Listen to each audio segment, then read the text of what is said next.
Yes.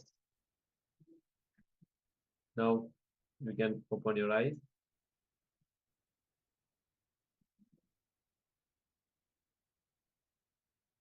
Slowly open your eyes with deep gratitude towards Swamiji. Whatever Swamiji revealed through the third eye, you can put it in the chat so that we can help you in the power manifestation.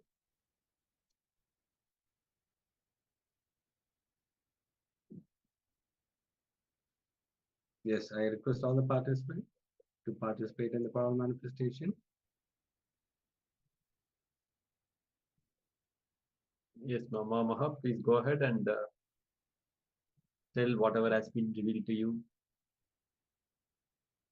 You can put it in the chat, Ma. Vidyarupanaya, can please switch on your camera. Ma Christine Weng,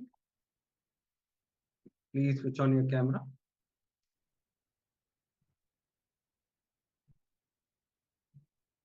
Yes, how was the power manifestation? Can you please share your revelations, Vidyarupanaya?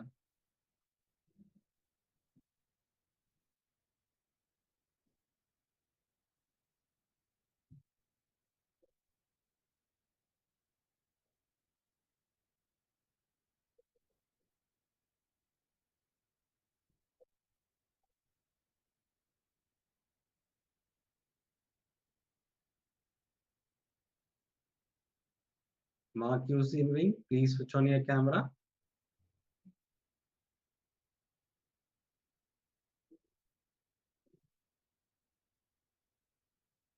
Yes, Aya, you can share whatever been revealed through the third eye.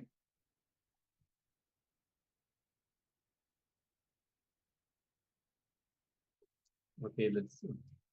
So now we are going to project the image.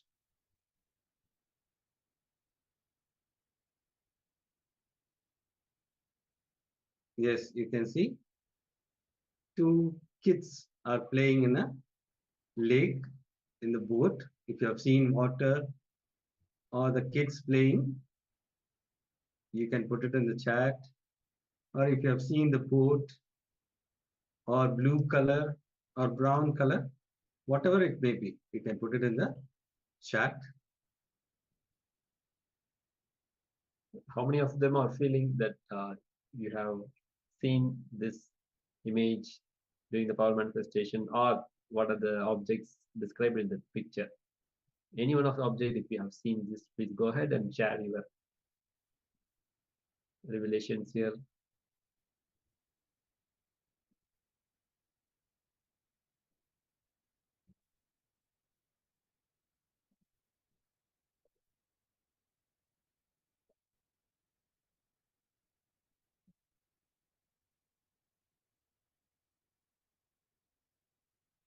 Okay, now let the participants keep sharing their revelations.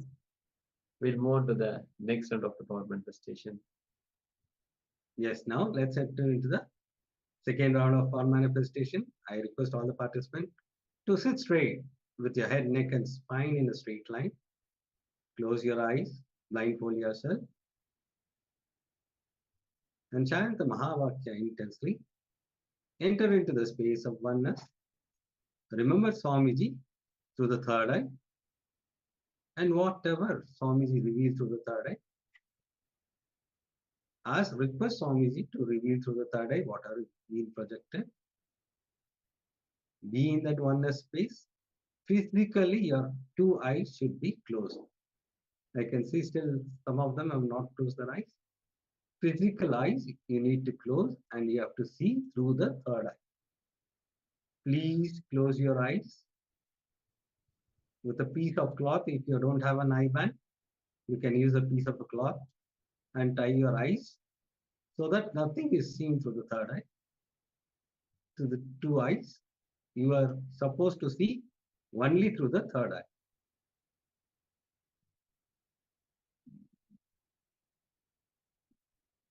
Intensely chant the Mahavakya. Om Nityananda Paramashivoham Om Nityananda Paramashivoham Om Nityananda Paramashivoham. Be in that space of oneness. We have to present the image. Let's enter into the power manifestation. Nityananda Paramashivoham.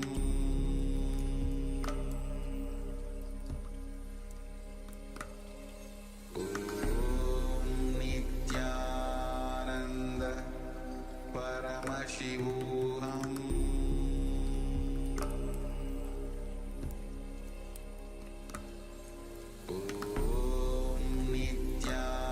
Nityananda Paramashivoham.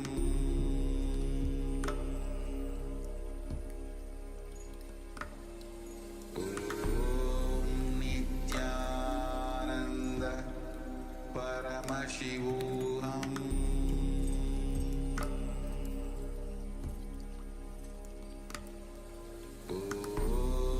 Nityananda Paramashivoham.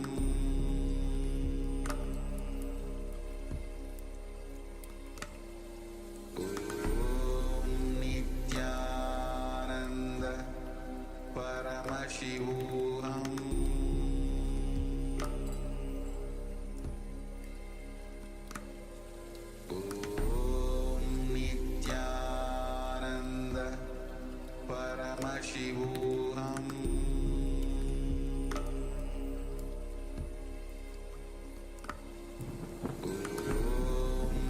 Nityananda Paramashivoham.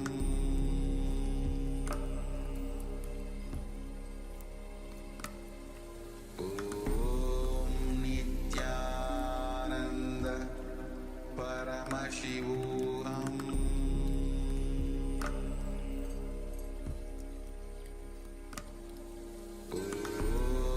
Nityananda Paramashivoham.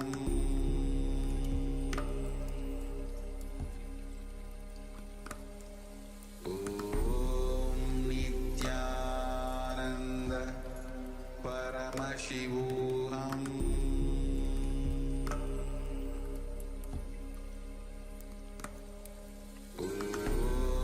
Nityananda Paramashivoham.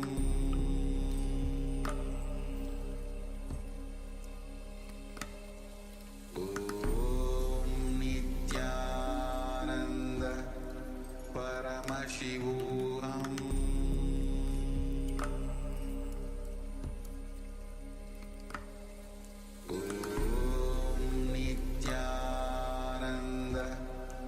Paramashivoham.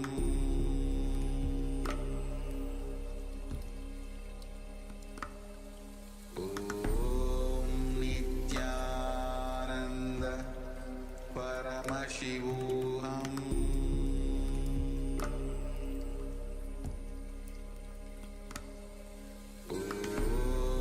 Nityananda Paramashivoham.